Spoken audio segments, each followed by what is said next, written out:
Hey there. I'm Alex, and I never thought I'd be the one telling a story like this. But here we are. Before we dive in, let me know in the comments where you're watching from today, and if you enjoy stories like this, make sure to hit that subscribe button. It all started on the hottest day of summer. The sun was so bright that it made the sidewalk look like it was shining. The air felt sticky, like when you eat cotton candy and don't wash your hands. That's the kind of day it was when I decided to have a pool party at my new house. I had just moved into sunny Pine Estates last month. It's one of those neighborhoods with clean streets, matching mailboxes, and lots of rules. So many rules. There's a whole book of them. But I read them all before planning my party. I wanted to do everything right since this was my first big get-together in the new place. My backyard isn't huge, but it has a nice pool with clear blue water that looks like the sky on a perfect day. I spent all morning setting up tables with colorful tablecloths, hanging up streamers, and filling coolers with ice-cold drinks. My best friend Jamie came over early to help me put out bowls of chips and dip. Do you think 20 people is too many? I asked Jamie as we arranged chairs around the pool. Nah, Jamie said, pushing back her curly hair. The rules say you can have guests as long as you don't make too much noise after 10 p.m. And you sent out invites to all the neighbors, right? I nodded and pulled out my phone to double-check my list. I had invited everyone on my street, including Mrs. Peterson from next door. Mrs. Peterson is what some people might call difficult. She's the head of the Homeowners Association, that's the HOA for short. They're the ones who make and enforce all the rules in our neighborhood. Mrs. Peterson has gray hair always pulled back in a tight bun and wears flowery dresses that look like they're from another time. She walks around with a little notebook, writing down anyone who breaks even the smallest rule. Just last week, she left a note on my door because my trash can stayed out 1 hour too long after pickup. I bet Mrs. Peterson won't come, Jamie said, testing the pool water with her toe. Probably not, I agreed. But at least I invited her. Can't say I didn't try to be friendly. By 2 p.m., my backyard was filling up with neighbors. There was Mr. and Mrs. Garcia from across the street with their twins who are about 10 years old. Old Mr. Johnson from 3 houses down brought his famous potato salad. Even the new family that just moved in last week showed up with a big watermelon. The music was playing, not too loud, just enough to hear over the splashing and laughing. Kids were jumping into the pool, making big splashes. Adults were sitting in groups, talking and eating. Everything was perfect. Then I saw Officer Wilson walk in. He's a police officer who lives at the end of our street. He was wearing shorts and a t-shirt instead of his uniform, carrying a bowl of what looked like his wife's amazing chocolate chip cookies. Hey, Alex. He called out. Great day for a pool party. I waved back, feeling happy that he could make it. Officer Wilson is one of the nicest guys in the neighborhood. Even though he's a cop, he's super chill and always helps everyone out. Last month, he helped me fix my flat tire when I was running late for work. Just as I was about to offer Officer Wilson a drink, I heard a sharp voice cutting through the happy sounds of the party. What is going on here? Everyone turned to look. Standing at my gate was Mrs. Peterson. Her face was red, and she was holding her little notebook so tight her knuckles were white. She wasn't alone. Behind her stood 3 other members of the HOA board, Mr. Fenton with his bushy eyebrows, Mrs. Diaz who never smiles, and Mr. Patel who always looks nervous. Hello, Mrs. Peterson, I said, trying to sound friendly. Would you like to join us? There's plenty of food and drinks. Mrs. Peterson stepped into my yard like she was walking into a messy room. Her eyes moved from the pool full of laughing people to the tables of food, then to the small speaker playing music. This, she said, waving her notebook around, is against the rules. Section 12, paragraph 3 clearly states that gatherings of more than 10 people require special permission from the HOA board. The party got quiet. Kids stopped splashing. Adults stopped talking. Even the music seemed to get softer. Actually, I said, still trying to be nice, I checked the rules. It says gatherings of more than 30 people need special permission. We're only 20 here. Mrs. Peterson's eyes got even narrower. That's not what it says in my book. Well, maybe your book needs updating, said a voice behind me. It was Officer Wilson, holding his plate of cookies. I've got a copy of the newest rules at home. Alex is right. Mrs. Peterson looked surprised to see Officer Wilson there. She clearly didn't expect a police officer to be at my party. But instead of backing down, she got even more upset. "This isn't just about the number of people," she said. "It's about the noise. And the cars parked on the street. And, this is a safety hazard." "Mrs. Peterson," I said, "everyone parked following the street rules. And we're not being that loud. Plus, I invited you and the whole HOA board to join us. Didn't you get my email?" Mr. Patel, standing behind Mrs. Peterson, raised his hand a little. "I got it," he said quietly. "It seemed very nice." Mrs. Peterson shot him a look that could freeze water. "That's not the point. The point is that proper procedures weren't followed." By now, everyone at the party was watching this go down. Some kids had climbed out of the pool and were standing dripping on the concrete, looking confused. My friend Jamie moved closer to me, giving me a look that said, "What should we do?" Mrs. Peterson pulled out her phone. "I'm calling the police right now. This party is breaking at least 5 HOA rules." "Ma'am," Officer Wilson said, stepping forward. "I am the police." Mrs. Peterson blinked in surprise. But you're off duty." "I am," Officer Wilson nodded. "And I'm enjoying this perfectly legal neighborhood get-together. But if you'd like to file an official complaint, I can take your statement right now." Mrs. Peterson looked from Officer Wilson to me, then back to Officer Wilson. Her face was turning from red to a strange purple color. The other HOA board members started to back away from her slowly. "Actually," said Mrs. Diaz, speaking for the first time, "I could use a cold drink. It's really hot today." She stepped around Mrs. Peterson and walked toward the coolers. Mr. Patel followed her. "Those cookies look delicious," he said, heading for the food table. Even Mr. Fenton with his bushy eyebrows began to move away from Mrs. Peterson. "I haven't been swimming in years," he said, looking at the pool with interest. Mrs. Peterson stood there alone now, clutching her notebook and phone. She looked like she couldn't believe what was happening. Her own HOA team was joining my party. "This isn't over," she said finally, pointing her finger at me. "I'll bring this up at the next HOA meeting." But nobody was listening anymore. The party had started up again. Kids were back in the pool. Mrs. Diaz was laughing at something Mr. Johnson said. Officer Wilson was showing Mr. Patel how to make the perfect hamburger on my grill. As Mrs. Peterson stomped away, I couldn't help but feel a little bad for her. Maybe she just didn't know how to have fun anymore. Or maybe she was just doing what she thought was her job. "Hey," I said, catching up to her at the gate. "The invitation is still open. Anytime you want to join us, we'd be happy to have you." She didn't answer. She just kept walking, her back stiff and straight. I went back to my party feeling both happy and a little sad. Happy because the party was a success, and even some of the HOA board members were having a good time. Sad because Mrs. Peterson couldn't see that sometimes, it's okay to bend the rules a little if it means bringing people together. Little did I know, this was just the beginning of my battle with Mrs. Peterson and the HOA. And next time, things would get a whole lot more interesting. After that first pool party, things with Mrs. Peterson got worse, not better. It was like she had put a big red X on my house in her notebook. Every morning when I stepped outside to get the newspaper, I could feel her watching me from behind her curtains. Her house was right next to mine, with only a wooden fence between our yards. Sometimes I would hear her little dog barking at me as I walked to my car. "Don't worry about her," Jamie told me one day as we sat on my front porch drinking lemonade. "She's just mad because people had fun at your party and nobody likes her rules." I sighed and kicked at a rock on the sidewalk. "I just want to live here in peace. I don't want to fight with anyone." But Mrs. Peterson had other ideas. The very next day, I found a piece of paper stuck to my door.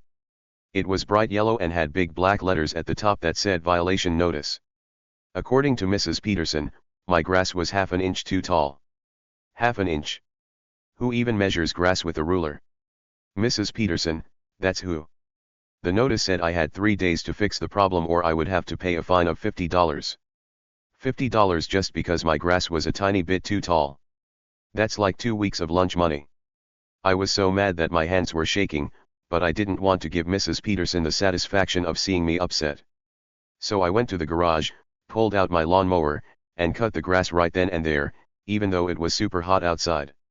As I was finishing up, I noticed Mrs. Peterson standing on her porch with her arms crossed, watching me. She wasn't even trying to hide it. When I looked at her, she just nodded once and went back inside her house. This means war, I whispered to myself, wiping sweat from my forehead. But I didn't do anything about it right away. I decided to be the bigger person and follow all the rules, even the silly ones. I brought my trash cans in exactly 1 hour after pickup. I kept my grass short. I made sure my car was always parked perfectly straight in my driveway. For a whole week, everything was quiet. I thought maybe Mrs. Peterson had moved on to bothering someone else. But I was wrong. On Saturday morning, I was woken up by a loud banging on my front door. I looked at my clock, it was 7:30 a.m. Who comes to someone's house that early on a weekend? I stumbled to the door in my pajamas and opened it to find Mrs. Peterson standing there with Mr. Fenton, the HOA guy with the bushy eyebrows. They both had serious faces. "Good morning, Alex," Mrs. Peterson said in a voice that didn't sound like she thought it was a good morning at all. "We need to talk about your tree." I blinked at her, still half asleep. "My tree? What tree?" "The oak tree in your backyard," Mr. Fenton said, looking uncomfortable. "It's growing too close to the power lines." I stepped outside and looked at my backyard. There was indeed a big oak tree there. It had been there when I bought the house, and I loved it because it gave nice shade over part of my pool. "That tree has been there forever," I said. "It's not bothering anyone." Mrs. Peterson sniffed. "It's against code. Section 8, paragraph 15 states that all trees must be at least 6 feet away from power lines. Yours is only 5 feet away." I couldn't believe what I was hearing. "So what am I supposed to do? Cut down the whole tree?" "That would be the safest option," Mrs. Peterson said, and I could have sworn I saw a small smile on her face. "But that's crazy," I said, my voice getting louder. "That tree is probably older than both of us put together." Mr. Fenton shifted his weight from one foot to the other. "Well, you don't have to cut it down completely. You could just trim the branches that are closest to the power lines." Before I could answer, Mrs. Peterson jumped in. "The HOA board has already made its decision. You have 2 weeks to remove the tree or face a fine of $500. $500. I nearly shouted. "That's not fair." "Rules are rules, Alex," Mrs. Peterson said. "And everyone has to follow them, even you." Then she turned and walked away, with Mr. Fenton trailing behind her like a sad puppy. I stood there on my front porch, still in my pajamas, feeling like my head might explode from anger. That tree was beautiful and healthy. Cutting it down would be a crime. Later that day, I called Jamie to tell her what happened. "She's definitely targeting you," Jamie said. "Last month, she sent a violation notice to old Mrs. Wilson because her Christmas lights were still up in January. And remember when she made the Garcia family repaint their front door because the blue was too bright?" "What am I going to do?" I asked. "I can't cut down that tree, but I can't afford a $500 fine either." "Fight back," Jamie said firmly. "You need to check if she's actually right about the rules. And if she is, we'll find another way." So that's what I did. I spent the whole weekend looking through the HOA rule book, which was almost as thick as my math textbook. And guess what I found? Mrs. Peterson wasn't telling the whole truth. The rule about trees and power lines was real, but there was another part she didn't mention. If a tree was planted before the rule was made, it was grandfathered in, which means it could stay as long as it wasn't causing immediate danger. I was so excited that I called Officer Wilson right away to ask for his advice. He told me to take pictures of the tree and the power lines, and to find out when the rule was made. "If the rule is newer than the tree, you've got a good case," he said. "But be careful. Mrs. Peterson knows the rules better than anyone, and she doesn't like to lose." The next day, I went to the neighborhood library and asked the librarian to help me find old records of the HOA. She was super nice and showed me how to use the computer to search for what I needed. After 2 hours of searching, I found what I was looking for. The rule about trees and power lines was added to the HOA rules in 2010, but my house was built in 1985. That meant my tree was definitely older than the rule. I felt like jumping up and down right there in the library. I had caught Mrs. Peterson in her own trap. But my victory didn't last long. When I got home, I found another yellow paper on my door. This time, it was about my mailbox. Mailboxes must be painted the approved color of forest green, the notice said. Your mailbox is hunter green. Please repaint within 5 days. I walked out to my mailbox and stared at it. Forest green? Hunter green? They looked exactly the same to me. This was getting ridiculous. That night, I couldn't sleep. I tossed and turned, thinking about all the ways Mrs. Peterson was making my life miserable. It wasn't just about the tree or the mailbox anymore. It was about standing up for myself and not letting a bully push me around. The next morning, I decided to take action. I printed out all the information I had found about the tree rule and put it in a folder. Then I went around the neighborhood, knocking on doors and talking to people. I talked to the Garcias, who told me about how Mrs. Peterson had made them repaint their door. I talked to Mr. Johnson, who said she had once fined him for having a bird feeder that was too tall. I even talked to Mrs. Diaz from the HOA board, who admitted that she thought some of the rules were too strict. After talking to 15 different neighbors, I had a clear picture. Mrs. Peterson wasn't just picking on me. She had been bullying everyone in the neighborhood for years, and people were afraid to stand up to her. But I wasn't afraid anymore. I was angry. And I was going to do something about it. I went home and wrote a letter to the entire HOA board, explaining the situation with my tree and attaching all the evidence I had found. I also mentioned that I had talked to many neighbors who felt the same way about the overly strict rules. I'm not asking for special treatment, I wrote at the end. I'm asking for fair treatment. And I believe that's what everyone in our neighborhood deserves. I made copies of the letter and delivered them to each member of the HOA board. Then I waited. 2 days later, I got a call from Mr. Patel, the nervous guy from the HOA board. We've scheduled an emergency meeting for tonight, he said in a quiet voice. Mrs. Peterson is very upset about your letter. She wants to discuss your situation. I'll be there, I said, feeling both nervous and excited. That evening, I put on my nicest clothes and walked to the community center where the meeting would be held. As I got closer, I was surprised to see a crowd of people heading the same way. It seemed like half the neighborhood was going to the meeting. Inside, the room was packed. People were standing along the walls because all the chairs were taken. At the front of the room, Mrs. Peterson sat at a long table with the other HOA board members. She looked surprised to see so many people there. As the meeting started, Mrs. Peterson tried to make it just about my tree. But when she called my name to speak, something amazing happened. Mr. Johnson stood up. I want to talk about the bird feeder rule, he said loudly. Then Mrs. Garcia stood up. And I want to talk about the door color rule.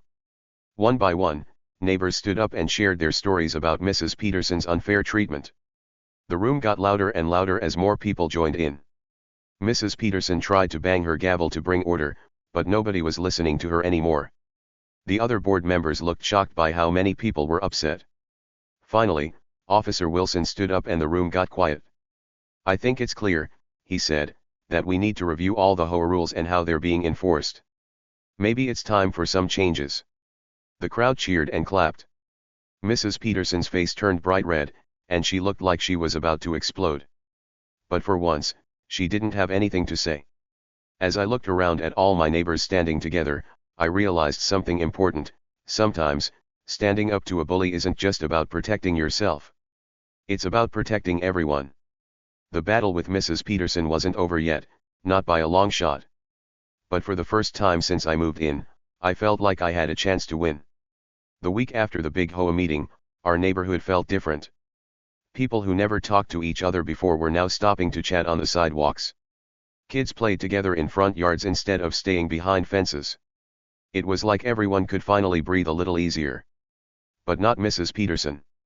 Oh no, she was not happy at all. I hadn't seen her since the meeting, but Jamie told me she was still watching my house. I drove by yesterday and saw her peeking through her curtains with binoculars, Jamie said. Actual binoculars. Like she's some kind of spy. I laughed, but inside I was worried. Mrs. Peterson didn't seem like the type to give up easily. My worries turned out to be right. On Monday morning, I woke up to find my car covered in sticky notes.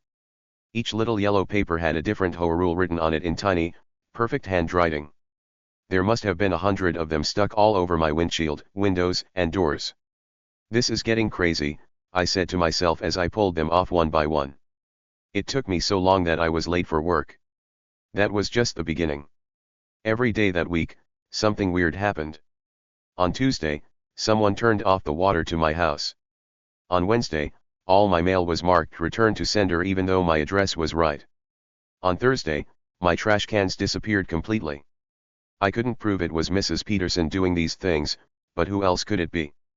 Finally, on Friday, I decided to fight back. I set up my old phone as a camera and hid it inside a plant on my porch. Then I went to work like normal, hoping to catch whoever was messing with my stuff. When I got home that evening, I checked the phone right away. Sure enough, it had recorded Mrs. Peterson sneaking onto my porch at 10:23 a.m. and putting something in my mailbox. I rushed outside to look. Inside my mailbox was a formal letter from the HOA. It said I was being fined $750 for multiple violations including my tree, my mailbox color, and now, get this, unapproved surveillance equipment. Somehow, she knew about my camera. I was so frustrated that I wanted to scream. Instead, I called Officer Wilson. She can't fine you for having a camera on your own property, he said after I explained everything. That's not against any law or HOA rule. But how did she even know about it? I asked. I hid it really well. There was a pause on the phone. That's a good question, Officer Wilson said slowly. Let me ask around. The next day was Saturday, and I decided to clean up my yard to take my mind off all the HOA drama. As I was pulling weeds near the fence that separated my yard from Mrs. Peterson's, I noticed something strange, a small hole in the wooden fence, right at eye level. I peeked through it and realized it looked directly into my living room window. No way, I whispered. Mrs. Peterson had been spying on me through a peephole in the fence. Just then, I heard a familiar voice calling my name. It was Mr. Patel from the HOA board, walking up my driveway with a worried look on his face. Alex, I need to talk to you, he said, glancing nervously over his shoulder. It's important. We went inside, and Mr. Patel sat at my kitchen table, twisting his hands together. I shouldn't be here, he said. If Mrs. Peterson finds out. Finds out what? I asked. Mr. Patel took a deep breath. She's trying to force you to move out, he said. She doesn't want you here. At the last board meeting, the private one, she said you're a troublemaker who's turning the neighborhood against her. I was shocked. Why me? What did I ever do to her? It's not just you, Mr. Patel explained. She's done this before. When someone stands up to her or questions the rules, she makes their life so difficult that they eventually give up and move away. That's terrible. I said. How can she get away with that? Mr. Patel looked down at his hands. Because most of us on the board are too scared to stop her. She knows secrets about everyone. Like how Mr. Fenton once built a shed without a permit, or how Mrs. Diaz runs a small business from her home, which is against the rules. What about you? I asked. What does she have on you? Mr. Patel's eyes got watery. My son painted his bedroom black last year when he was going through a tough time. It's against the rules to have non-approved paint colors, even inside your house. If people found out, the fine would be huge. I can't afford it right now. I couldn't believe what I was hearing. Mrs. Peterson was blackmailing the entire HOA board. No wonder no one ever stood up to her. There's more, Mr. Patel said, his voice getting even quieter. Mrs. Peterson doesn't just run the HOA. She's also in charge of the Neighborhood Watch program and the Community Garden Club. She controls everything. But why? I asked. Why does she care so much about controlling the neighborhood? Mr. Patel shrugged. Power, I guess. She's been here longer than anyone else, almost 30 years. She thinks the neighborhood belongs to her. After Mr. Patel left, I sat at my kitchen table for a long time, thinking. This wasn't just about my tree anymore. This was about one person bullying an entire neighborhood because she thought she could get away with it. I needed more information. So the next day, I went to see Mr. Johnson, the oldest person in our neighborhood besides Mrs. Peterson. Mr. Johnson was working in his garden when I arrived. His hands were covered in dirt, and his old dog was sleeping in the shade nearby. Mrs. Peterson. he said when I asked about her. Oh, she wasn't always like this. She used to be one of the nicest people around, back when her husband was still alive. She was married? I asked, surprised. Mr. Johnson nodded. To Frank Peterson. Good man, very kind. They moved here in the early 1990s and were happy as could be. But then Frank died suddenly, heart attack while mowing the lawn. That was about 15 years ago. And that's when she changed. I asked. Not right away, Mr. Johnson said, wiping sweat from his forehead. But over time, yes. She started getting more and more involved in the HOA, making new rules, enforcing old ones that nobody cared about. I think it was her way of feeling in control when everything else in her life felt out of control. As I walked home from Mr. Johnson's house, I felt a little sad for Mrs. Peterson. Losing someone you love can change you. But that didn't make it okay for her to bully everyone else. The next day at work, I got a surprising phone call from Officer Wilson. Alex, I think I found something you should know about, he said. Can you meet me at the coffee shop after work? And don't tell anyone. I was super curious, so as soon as I finished work, I rushed to the coffee shop.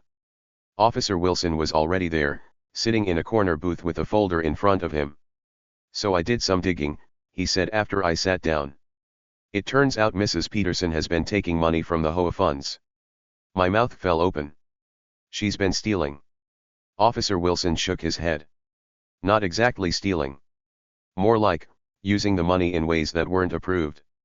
For example, the HOA collected $5,000 last year to repave the basketball court at the park. But the court never got repaved.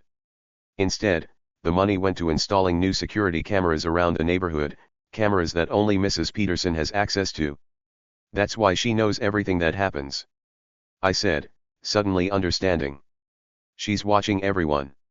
Exactly, Officer Wilson nodded. And there's more. The fines that people pay for breaking HOA rules are supposed to go into a community fund. But a lot of that money has been going straight into Mrs. Peterson's personal account. I couldn't believe what I was hearing. Isn't that illegal? It's definitely against HOA bylaws, Officer Wilson said. Maybe illegal too, depending on how the money was moved. I'm still looking into it. As we talked more, Officer Wilson explained that Mrs. Peterson had been running the HOA like her own personal kingdom for years. She made rules that benefited her, punished people she didn't like, and rewarded those who stayed on her good side. But here's the most interesting part, Officer Wilson said, sliding a paper across the table to me. Look at this. It was a copy of an old document, a deed to a house. My house. I don't understand, I said, looking at it. This says my house was owned by someone named Frank Peterson before me. Officer Wilson nodded. Frank Peterson was Mrs. Peterson's husband. They used to own your house as well as their current one. After he died, she sold your house and moved next door. But why does she hate me so much then? I asked, confused. I think, Officer Wilson said slowly, she regrets selling the house. From what I can tell, it was an emotional decision made while she was grieving. Your house has the bigger yard, the pool, the oak tree her husband planted. I think she sees you living there, being happy, making friends with the neighbors, and it makes her angry. I sat back in my chair, trying to process all this information. It was a lot to take in. Mrs. Peterson wasn't just a mean old lady who loved rules. She was someone who had lost a lot and didn't know how to deal with it in a healthy way. So what do we do? I asked finally. Officer Wilson closed the folder. We have two options. We can take all this information to the next HOA meeting and expose everything she's done. That would probably end with her being removed from the board and possibly facing charges for misusing funds. Or? I asked. Or, he said, we can try to talk to her. Show her that we know what she's been doing but offer her a chance to make things right before it all blows up in her face. I thought about it for a long time. Part of me wanted to see Mrs. Peterson get what was coming to her. But another part remembered what Mr. Johnson had said about her being a different person before her husband died. Let's try talking to her first, I decided. Everyone deserves a second chance, right? Officer Wilson smiled. I was hoping you'd say that. The meeting is set for tomorrow afternoon at her house. I told her we had some HOA business to discuss. As I walked home from the coffee shop, I felt both nervous and hopeful. Tomorrow could either be the end of all this drama or the beginning of an even bigger battle. Either way, I was ready. What I wasn't ready for was what happened when I got home. My front door was wide open, and all my lights were on. Someone had broken into my house while I was gone. I called Officer Wilson right away, and he rushed over in his police car, siren blaring. We searched the house together, but nothing seemed to be missing or damaged. The only thing out of place was a framed photo that used to hang in my hallway. It was a picture of an oak tree, the same oak tree in my backyard, and now it was sitting on my kitchen table. On the back of the frame, someone had written a message in shaky handwriting: "Frank planted this tree on our 5th anniversary. Please don't cut it down." It was signed simply, Margaret Peterson.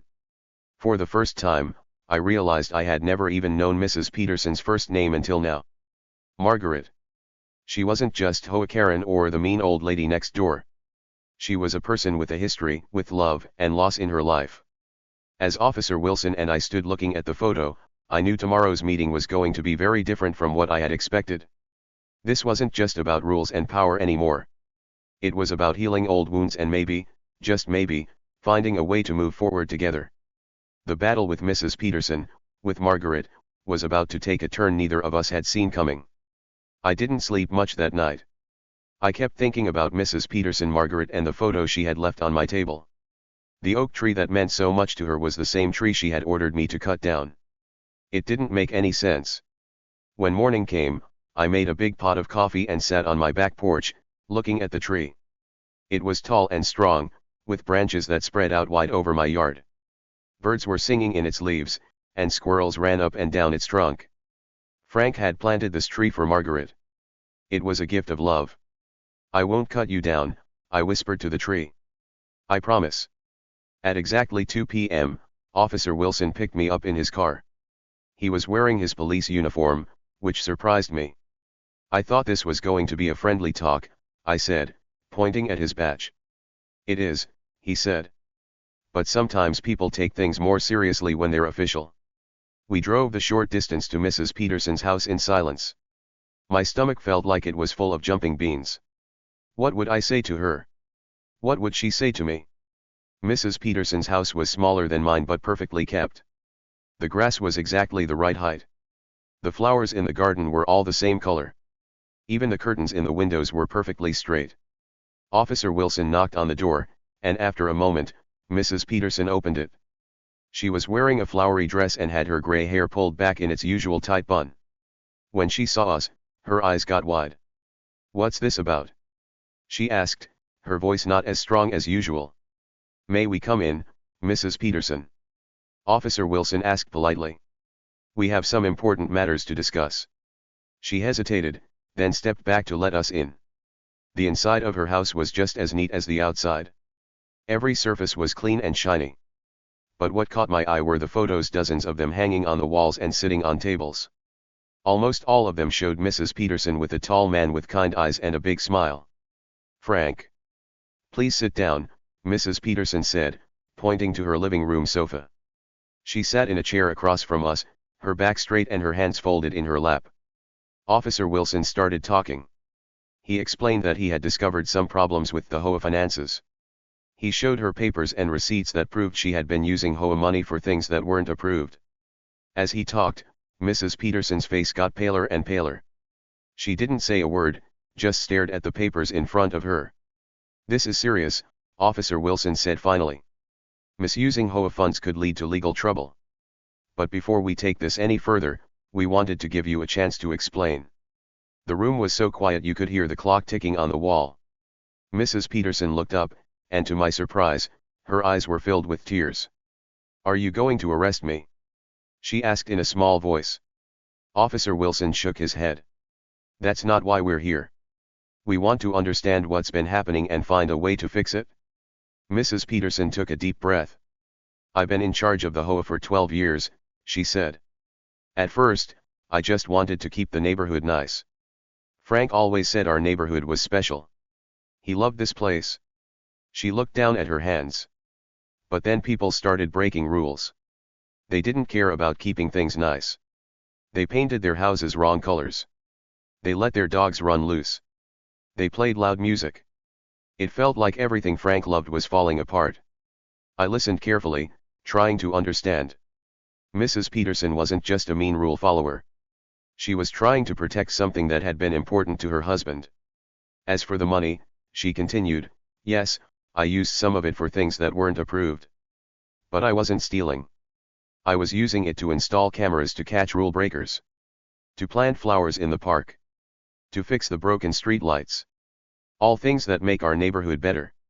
Officer Wilson leaned forward. But Margaret, that's not your decision to make alone.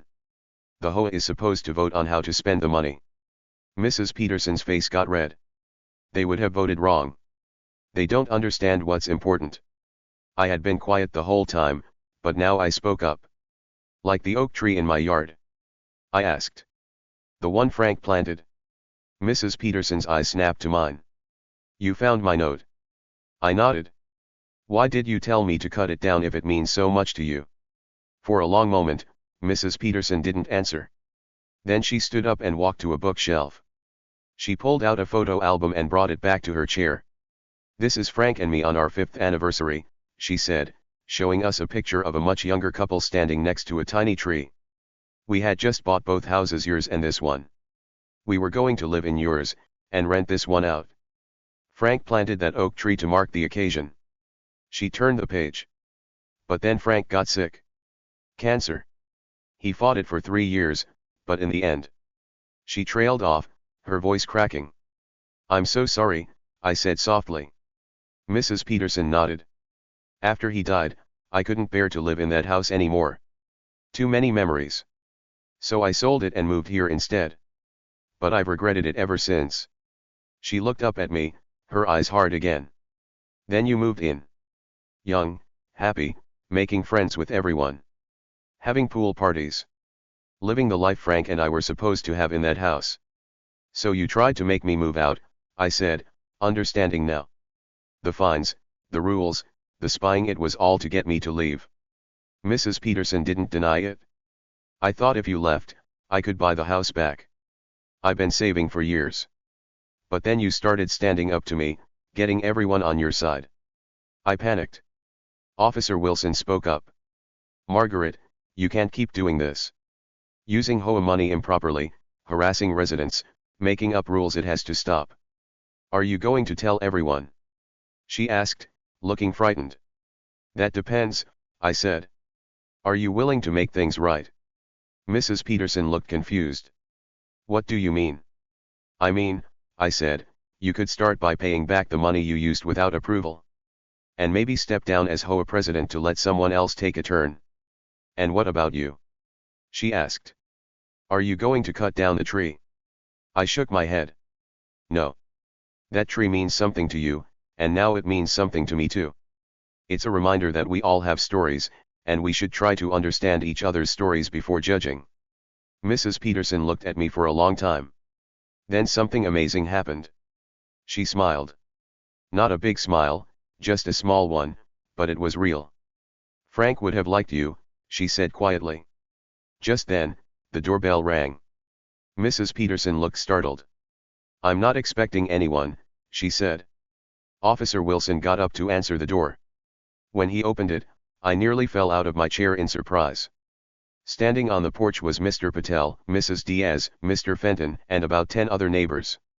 Sorry to interrupt, Mr. Patel said, but we couldn't wait any longer. Is everything okay? Mrs. Peterson stood up, looking confused. What are all of you doing here? Mrs. Diaz stepped forward. We know everything, Margaret. About the money, the cameras, the blackmail. Mr. Patel told us. Mr. Patel looked nervous but determined. I'm not afraid anymore. None of us are. We've had enough, Mr. Fenton added. We want our neighborhood back. I thought Mrs. Peterson might get angry or try to deny everything. Instead, she did something completely unexpected. She sat back down and started to cry. Not just a few tears, but real, deep sobs that shook her whole body. Everyone froze, not knowing what to do. Finally, I went over and sat next to her. It's okay, I said, putting my hand on her shoulder. We can fix this. After a few minutes, Mrs. Peterson wiped her eyes and looked up at all the neighbors crowded in her living room. "I'm sorry," she said. "I never meant for things to go this far. I miss Frank so much, and I thought if I could control everything else, it would hurt less." The room was quiet. Then Mr. Johnson, the oldest neighbor, stepped forward. "We miss Frank too, Margaret. He was a good man. But he wouldn't want this. He wouldn't want you to be alone, making everyone afraid of you." "I know," Mrs. Peterson whispered. "So what happens now?" someone asked. Officer Wilson cleared his throat. "Well, technically, there are rules that have been broken. But I think we can handle this within the neighborhood if everyone agrees." Mr. Patel nodded. "We had an emergency HOA meeting last night. We voted to remove Mrs. Peterson as president and elect a new board." Mrs. Peterson's head snapped up. "You can't do that without me." "Actually," Mrs. Diaz said, "we can. It's in the bylaws. If enough members vote, we can hold an emergency election." Mrs. Peterson looked around the room, seeing the determined faces of her neighbors. For the first time, she seemed to realize how many people she had hurt. "Fine," she said finally. "Who's the new president?" Mr. Patel smiled. "We voted for Alex." I nearly choked. "Me? But I just moved here. I don't know anything about running an HOA." "That's why we chose you," Mr. Johnson said. "You stood up to Margaret, but you also tried to understand her. We need someone who can be fair and kind at the same time." I didn't know what to say. I had never thought of myself as a leader. But looking around at all the hopeful faces, I realized this was my chance to make a real difference. "Okay," I said. "I'll do it. But I'm going to need help from all of you, including Mrs. Peterson. You know more about this neighborhood than anyone else." Mrs. Peterson looked surprised. "You want my help? After everything I've done?" "Everyone deserves a second chance," I said. "And we can learn from your experience, even if we don't always agree with your methods." For a moment, the room was quiet. Then Mrs. Peterson stood up and walked over to me. She held out her hand. "Frank would definitely have liked you," she said as we shook hands. The next few hours were a whirlwind of activity. We all sat in Mrs. Peterson's living room, talking about the changes we wanted to make. Some people wanted to get rid of all the rules, but I suggested we review them one by one instead, keeping the ones that made sense and throwing out the ones that didn't. Mrs. Peterson surprised everyone by admitting that some of the rules were too strict. "The one about paint colors inside your house is ridiculous," she said, looking at Mr. Patel. "No one should get fined for a black bedroom." As the sun started to set, people began to leave. They patted me on the back and wished me luck as the new HOA president. I was nervous but excited too. At the end, it was just me, Officer Wilson, and Mrs. Peterson left in her living room. "Will you be okay?" I asked her. She nodded. "I've been alone for a long time. Maybe too long. It's time for me to rejoin the neighborhood." As Officer Wilson and I were leaving, Mrs. Peterson called out to me. "Alex, wait." She disappeared into another room and came back with a small box. "Frank kept a journal," she said, handing it to me. "He wrote about planting that oak tree, about our dreams for the future. I think you should have it." I was touched. "Are you sure?" "Yes," she said. "Maybe it will help you understand why that house, and this neighborhood, mean so much to me." As we walked back to my house, I held the journal carefully. I had come to this neighborhood looking for a nice place to live, but I had found so much more. I had found a community, a purpose, and now, a piece of history that connected me to the past. The oak tree in my backyard wasn't just a tree anymore. It was a symbol of how something beautiful can grow from small beginnings. Just like how our neighborhood, broken by fear and rules, could grow into something stronger and better. Tomorrow would be the first day of our new HOA, and I had big plans. But tonight, I was going to sit under Frank's oak tree and read about the man who had planted it with love, and the woman who had fought so hard to protect his memory. Sometimes, the most important revelations aren't about who's right or wrong. They're about understanding why people do what they do, and finding a way to move forward together.